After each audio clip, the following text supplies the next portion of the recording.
थोडंसं विचारपूस करायला लागले. परंतु काही काही जण पहिल्या टर्मलाच त्यांना वाटतं की मी मोठा झालो पाहिजे, मी भाषण केलं पाहिजे. त्याच्यात आता मी आता माझ्या पक्षाचं काम करतोय, जयंतराव त्यांच्या पक्षाचं काम करतोय, पण माझ्या पक्षात कुणी काय करावं हे दुसरेच सल्ले द्यायला लागले. मला तर काही कळतच नाही काहींचं. अरे तुमचं तुम्ही बघा ना, आमचं आम्ही बघू ना, काय करायचं आणि काय नाही करायचं. मगाशी बोलत असताना काहींनी सांगितलं की बाबा दादा गावकीकडे लक्ष आहे, भावकीकडे पण लक्ष द्या. भावकीकडे लक्ष दिलं म्हणूनच तू आमदार झालास. जरा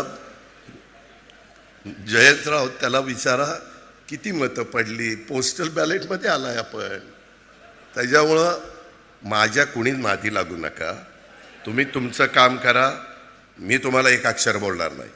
मी जयंतराव ज्यावेळेसपासून मी आमच्या महायुतीमध्ये आहे, मी कधी तुमच्या कुणावर टीका टिप्पणी केली? काय कारण आहे? तुम्ही तुमच्या विचाराने चाललं, मी माझ्या विचाराने चाललो.